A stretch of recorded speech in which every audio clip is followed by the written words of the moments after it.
सबु महिला सुभद्रा योजना मागणा बिजुली भत्ता वृद्धि कथा कही निर्वाचन बेले ओडिशावासी को प्रतिश्रुति देइथिला भारतीय जनता पार्टी किंतु बीजेपी ए प्रतिश्रुति पानीर गार पलटिछि। 100 दिन सरकार विफलता को नहीं लोकों पाखरे पहुंचाइब बिजु जनता दल। काली ठारू बीजेडी जनसंपर्क पदयात्रा आरंभ। भुवनेश्वर एकाम्र निर्वाचन मंडली पदयात्रार शुभारंभ करिवे बीजेडी सुप्रीमो नवीन पट्टनायक।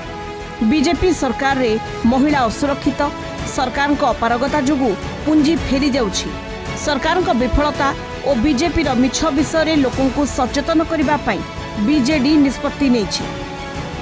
गांधी जयंती आरंभ हुई अक्टोबर 6 रे सरिब प्रथम पर्याय पदयात्रा। अक्टोबर 21 रु 30 पर्यंत चलिब द्वितीय पर्याय पदयात्रा। सारा राज्य रे जनसंपर्क पदयात्रा करने को बीजेडी सुप्रीमो जिला सभापति विधायक और सांसदों को चिट्ठी लिखिछंती। ये कार्य कमिटी जहाँ दल पक्षर दि जाइए प्रेस इस्तार अक्टोबर 2 रु आरंभ हुई अक्टोबर 6 एवं परवर्ती काल में अक्टोबर 21 रु 31 पर्यंत आर पर्यायर हम 9 तारिख में सभ्य संग्रह अभियान 100 दिन भितर अनेक क्षेत्र में जो जो निर्वाचन पूर्व जो प्रतिश्रुति देते सी जो आपण भत्ता क्षेत्र में सी जो कही आम एति टंका को 3000 टका वृद्धि करूँ आप निजे जानती से कौन है।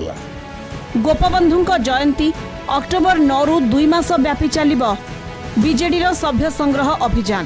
सभ्य संग्रह अभियान रे बीजेडी फोकस रे युवा और छात्र वार्ड पंचायत रु आरंभ करी निर्वाचन मंडली जाए विभिन्न सभा समिति करा जाई सदस्य अभियान रो लक्ष्य को पूर्ण करा जिवो।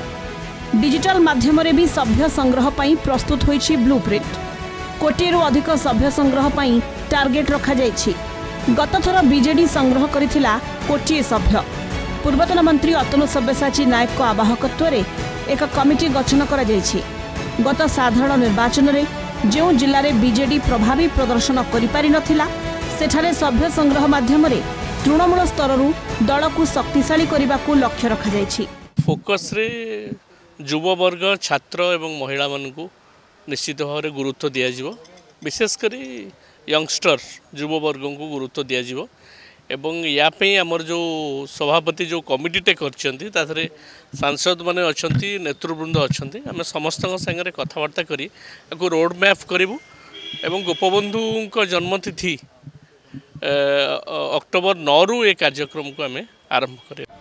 गत साधारण निर्वाचन में बीजेपी अपेक्षा अधिक भोट पाइथिला बीजेडी। 2024 निर्वाचन में बीजेडी 40.22% भोट पाइथिबा बेले बीजेपी को मिलिथिला 40.07% भोट। सभ्य संग्रह अभियान माध्यम रे पुणी थरे बीजेडी तार पतियारा राज्य राजनीति रे जाहिर करने को लक्ष्य रखिछि। भुवनेश्वर वीडियोग्राफर पीयूष पाइकराय प्रीतिकांत नायक रिपोर्ट कलिंग टीवी।